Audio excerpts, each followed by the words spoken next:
Down in the Den, so go tell a friend. The best podcast on earth's about to begin. We got jokes and news and movie reviews. After Dark NC-17 with the crew. Interviews with the best artists around. So like, comment, subscribe. The show's starting right now. Let's go. Like, comment, subscribe. The show's starting right now.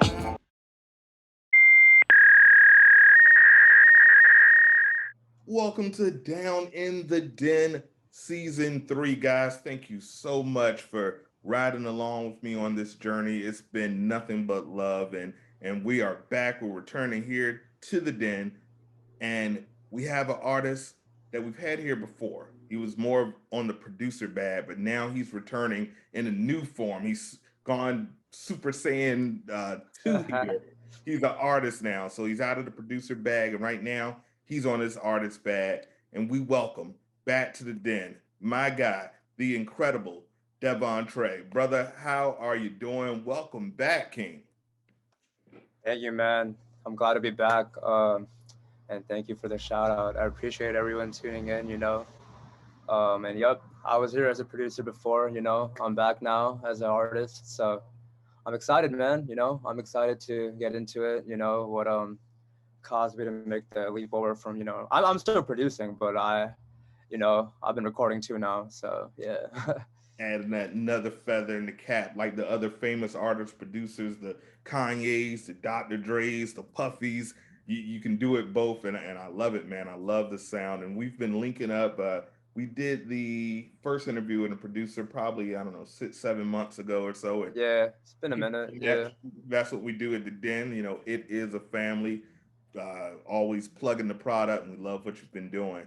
So we know your origin story as a producer, but what made you step into that arena of being an artist? Tell us a little bit about what made you make that leap.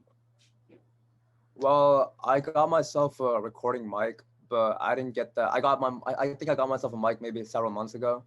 Initially, I got it because I wanted to try, like recording sounds in the house or whatever, messing with it Yeah. sonically. And then I'd made like a beat, and I was like really inspired by that beat artistically. I was like, you know what, I really want to try, tackling this beat from an artist side. And I had like limited vocal engineering experience. I've done a few, tracks for people here and there.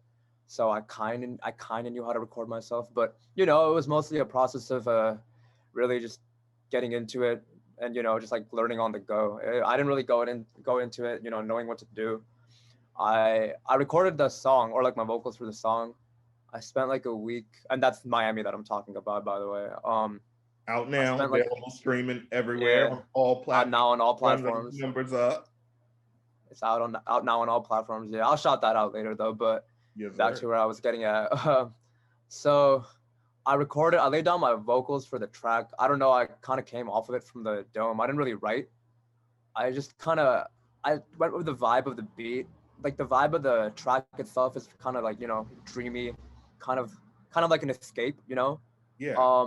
And but just from that vibe, I came up with some verses, some chorus, laid it down. Spent like a week, teaching myself from YouTube, whatnot, learning how to engineer the vocals, and then the end result was I produced the track, recorded, mixed, mastered, fully engineered, and it took me maybe I think it took me like a few hours to record, but everything combined must have taken me several days of work at least. But yep, that's the end result, man. And I'd shared it with my close friends, and I was like, what you think about this? And they were like, bro, that's the vibe. You got to drop it. You got to drop it. But, I was still kind of hesitant because, I mean, they're your friends. They're going to tell you it's good. They're not going to be like, I mean, unless it's really fucking trash. But, Right. they were gonna tell me it's good. They weren't going to like be like, The nah, career you got to ending, keep they'll this. tell you. Yeah. But, anyways, I was talking to someone at the time, maybe 1 or 2 months ago, and we were talking for a minute, so I was like, fuck it, I'll send the track through, see what she thinks of it. And she gave like a really genuine response to how she felt about it. She was like, you got to drop this, it's really good. I even listened to it at work, and that I think in that moment, that's when I knew that okay, this is something that people would listen to if I dropped. Like, she told me she casually listened to it at work, and I was like, okay, that's all I needed. That was the moment, the tipping point, I guess, where I think I was more or less confident at that point that if I drop this, it might get like a positive reception. So yeah, Well, and I've been recording more. I have a few songs in the vault. All in due time. Song it might drop. I think I will most likely drop. People have been fucking with it. So yeah. absolutely, it's definitely heating up. And shout out to the support system to make you make that leap, because it's a vibe, man. That's the when you first sent me the track, I listened to it, and whenever I get a track, I listen and always take notes, because I'm looking at it from the journalistic side as well as the industry side, and I'm looking at it and I'm like, yo, this is ready to go. This is ready. That was actually what I wrote on my review, ready to go. In other words, I can put this on the radio right now and it's ready to go. So good job, man, for your first I appreciate it, man. experiment into on the artist side. Now, with production, you always have influences. As an artist, who are your influences in that realm? Like, who are you looking at? Because I feel the great artists always are inspired by Yeah. someone else. Who are you looking at as kind of your mold, or who your vibe matches? I think lyrically and sonically, I would definitely say a lot of like the Toronto sound has definitely influenced, the recent work I've been doing. Um, I I really like the subject matter and thematic matter that artists like Drake, especially in his older work, would talk about.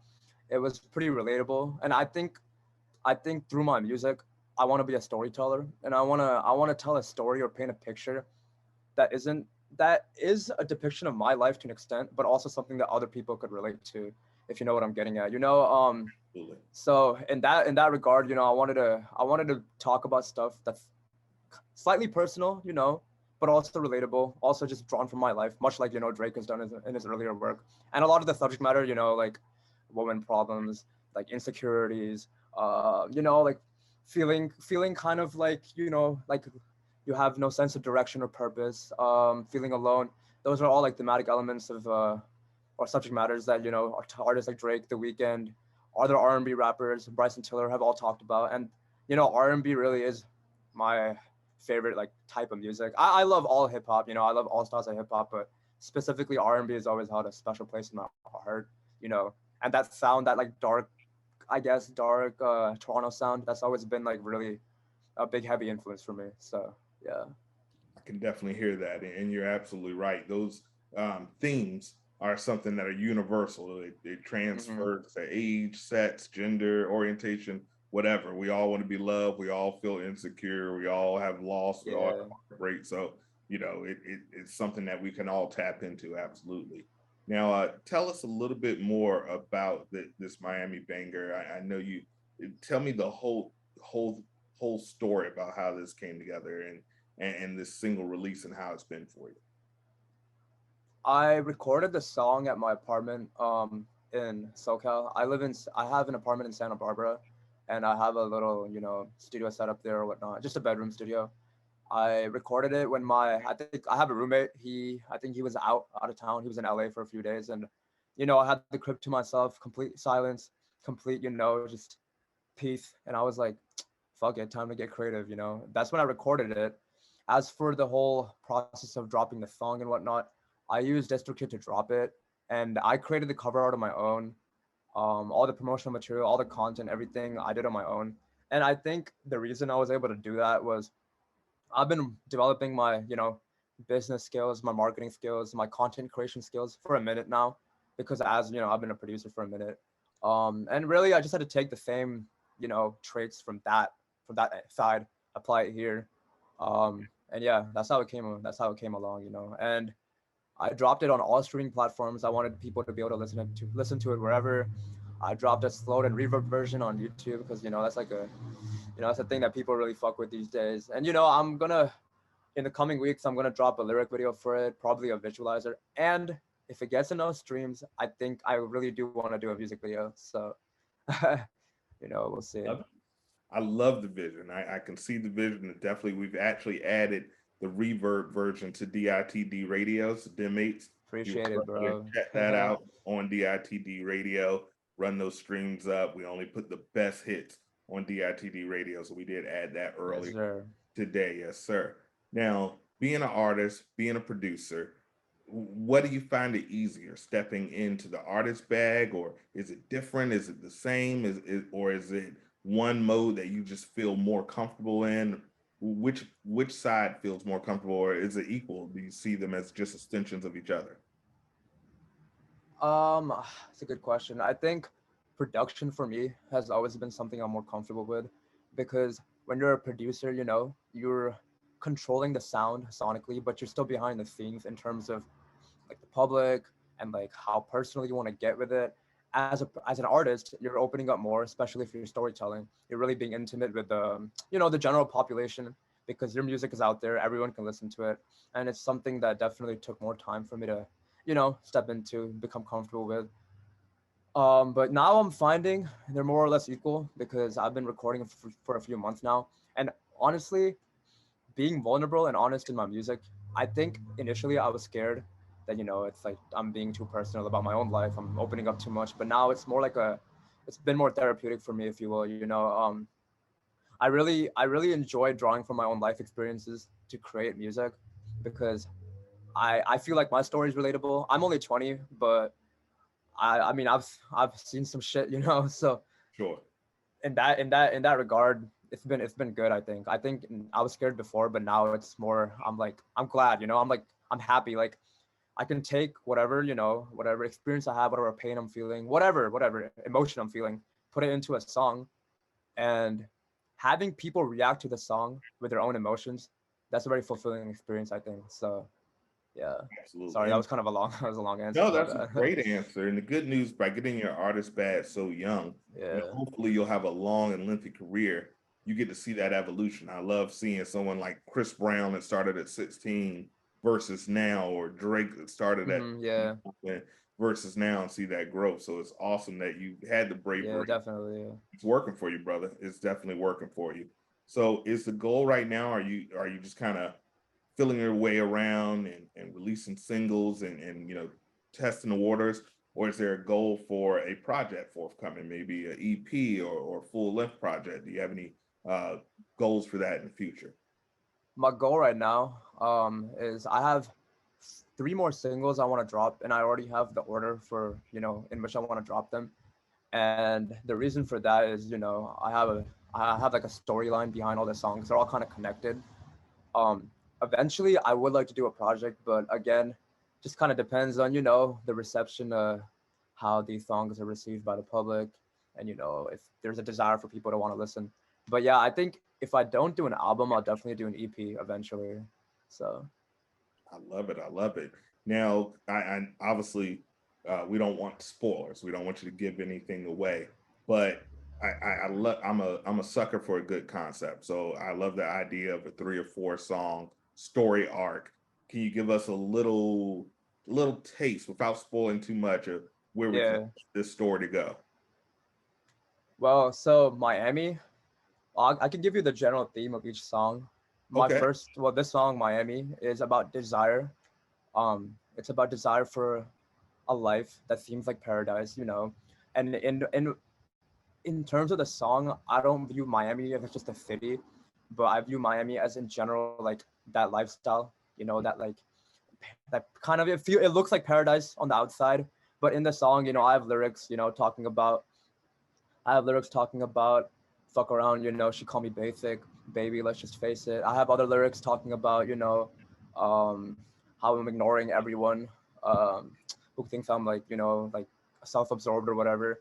And the whole idea regarding that is I wanted the song to be about how someone has a desire for this life, but at the same time, they're aware of the fact that if they did attain that life, it would cause them to, inherently become more of a selfish person, more ignorant, do damage to people, do damage to personal relationships, etc., etc.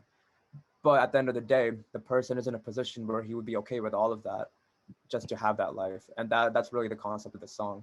And in my story, the protagonist, I guess, if you will, I guess my alter ego, Devin Trey, whatever, he's also 20 like me.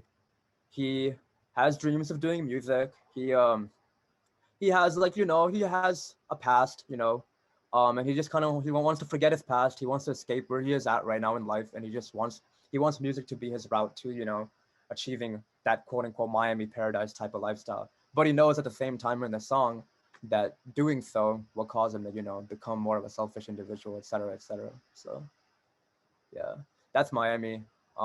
Deep, brother. I love it, man. I love the thought. It shows passion. It shows forethought, and obviously with your marketing pass, and we talked about in that past interview, of just using social media and leveraging that, it's going to work for you. So I'm excited to see how this story Hope plays so. out. Yeah. So you're already a den mate.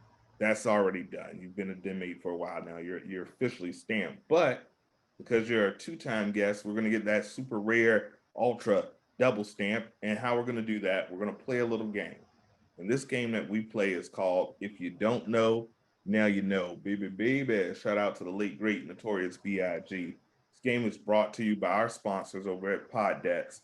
And Poddex is a super dope tool to make podcasts and interviews extra fun. Everybody knows that with podcasts, you see the same question: where you from? How's your childhood? Blah blah blah. No one wants to hear that. Poddex gives you the option to make your interviews super spicy, super political, super dark, whatever you want to do. They've got categories for that. So, and if you don't know, now you know. We're gonna go ahead and ask a few questions to Devin Trey to let all of the den mates, all the friends of the den, and all of his fans know what's going on. They're not pre-planned, they're completely raw, and they're completely random. And if you're ready, we're going to get it in. Are you ready? Bring it on, bro. All right, all right. So we're going to give you some categories, and I'm going to let you pick. You're the guest, so you get to pick. I'm not going to pick them for you. So I'm going to name some categories. If one sounds good to you, tell me to stop, and we're going to ask the first question. And guys, if you want to get pod decks, you can get 10% off right now by using our promo code the Den, THEDEN. Get 10% off podcasters. Be dope like your boy Mars. All right, so I'll give you some categories. Tell me when you want to stop. All right, we have WTF questions. We have philosophy questions. We have conspiracy theory questions. We have deal breakers. I know you're a ladies' man, so if there's a deal breaker, that might be something. We got what's out there, this or that questions. We have oh man, there's so many hypothetical music questions. You're a musician. Any of these sound spicy? Which one do you want to rock? Think. Uh, I'm fucking with the WTF, the deal breaker, and the music. All right. Uh, So do let's I just pick one of those, or do I pick? no, we could do all those. We could do all three of those. We could do all three of those. Let's start with deal breaker. Let's give him something spicy. All right, let's start with the deal breakers. Okay. So, is this a deal breaker for you? If your partner has a hot temper, spicy, anger, quick to rage, is that a deal breaker for you? I'd say so. Yeah, because I I tend to have a hot temper sometimes, and I don't think it'd work out if both people had a hot temper, to be honest. So yeah, I mean, once occasionally it's fine, but if you're gonna, I mean, I've been in situations before where it's just like the temper gets too much to handle, and then shit goes south, and it's just like turns into a fucking yelling match, or even worse. So I'd prefer someone who can resort to civil conversation, and we can work things out without yelling. So yeah, long I, story short, I'd say that is a deal breaker. Yeah. Same here. I'm with you. Now, I always get accused of being not passionate because I just refuse to yell. I'm not going to argue. I'm not going to yell. Yeah. I'm almost in an interview voice when I'm angry. I'm like, I understand you're frustrated at that. So people are like, you're not passionate. I'm like, no, I'm not going to yell, man. I can talk. All right. All right. So, ladies, you're looking for my man. You got to calm down. You got to put that fuse. A little spice is all right, but too much, you can't do it. All right. So you said WTF and music. So which one do you want to go to next? Let's go with WCF. All right, all right. My Yeah. personal favorite category. Okay. Has anyone started a rumor about you? And if so, what was it about? Ah, that's a good one. I don't know, to be honest. I feel like you know, inevitably people are gonna talk about you behind your back, especially when you do something like I do. Everyone knows I do music. My Right. local community does knows it, right? People are gonna have opinions about it. People are gonna either be positive about it or negative about it. They might be like, "What the fuck is this kid doing? Who the fuck does he think he is?" Or they might support it. So I'm not really aware of one specific rumor, but I'm sure there have been things said about me, behind my back. And it's whatever, it's just something that comes with this type of work, to be honest. So And the bigger you yeah. get, the more they start. I always said, if you don't have a hater yet, you need to figure out a way to get them. You Yeah. got popping. So absolutely. Start some rumors about Mars. I'll take them all. I want some cool rumors. That I'm an android or He something. wants Let's all the start smoke. that. There you go. I'm an android. So guys, I'm actually an AI program. There we go. All right. So the last category and the last question on. If you don't know, now you know. Do you have a song that you wish you wrote? Is there a particular song that when you heard, you were like, man, I wish this was mine. I wish I composed. I wish I wrote this song. Is there one particular song that you can think Yeah. of? What's that song? I don't know if you've heard House of Balloons by The Weekend. Um, I have heard. House of Balloons slash Glass Table Girls. That song is peak storytelling in my opinion. And if I had wrote that song, I wouldn't even believe it myself that I mean like that I could have wrote something like that. And what's fucking crazy about that song, right, is I think The Weeknd wrote it when he was around my age or even younger. I think 1920. So it's like that's something that's like crazy to me. Right. And that's the type of storytelling that I aspire to. That's the level that I aspire to get at. And obviously I'm already that age. I'm not that good, but give it time, bro. I'll get there. Getting there, bro. And like I said, I think a lot of these guys that are geniuses, they're also, they're a lot of them, like yourself, and I consider you a musical genius. A lot of them is just Appreciate it, imagining bro. and and learning from other people.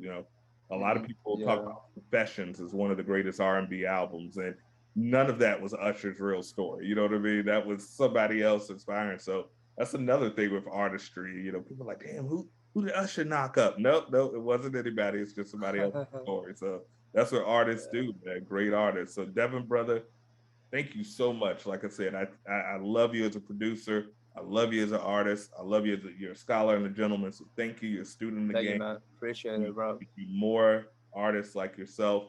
As always, man, it's a pleasure. Please let the friends of the den know where they can find you, where they can find you on social media, and any shout outs you want to give. You've earned it. The floor is yours. And any special announcements, it's all you. Yeah. My debut single, Miami, out now on all streaming platforms: Spotify, Apple Music, SoundCloud, whatever. Out now everywhere. Go check that out. My profile is Devon Trey, DEVANTREY. Follow me on Instagram, at Devon Trey, same spelling. Um, and I have more music coming out for you guys. I will be dropping another song, and the name of the song is Fell in Love, and I have not decided when I'm going to drop it, but that is coming out for you guys. So stay tuned for that. Run up the streams on my song. I need all that support. Go post that shit for me everywhere. And thank you. Thank you, everyone. Thank you, Sean, for having me. It's Always, always a pleasure. It was great the first time. It was great this time too. So, yeah. you're always welcome. Like I said, it's a familia, so we're gonna be doing some projects with Devin in the future. We have a lot of things in store this season for Yep. you Yes, guys. sir. Really, we're gonna have some live vibe sessions that we're gonna be putting in store, and I think he's gonna be a big part of that. So, guys, I want Yep. you to follow him on social media. I want you to run the streams. He's still in his beats bag, so if you need those beats, he has those beats. What's your website for Yes, sir. that? It's devontrey.com. So you can find all my production www.devontrey.com, or you can just DM me on Instagram. I'm not gonna leave you undelivered. I'm communicative. I'll respond.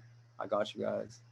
Got you. So if you want to rock with the music, you definitely want to rock with that. And if you need those beats, my man has those beats. So please check him out. on all platforms. Run those streams out. Guys, it's been another stellar episode. This is season 3. Can you guys believe it? When I first Oh started, yeah. I had no grays, and now look at me. I look like Jeffrey Wright from Westworld or something, but that's okay. I'm in real time for you guys. So, guys, check out my man, Devin Trey, season 3, Down in the Den. We are back at it again. Please follow, like, subscribe. You know what to do. And as always, Sure. we end every damn episode the same way. It's peace, it's love, it's unity, and it's Yes, respect. sir. Deuces. Thank you, Sean. Thank you, guys. Peace. Shout out.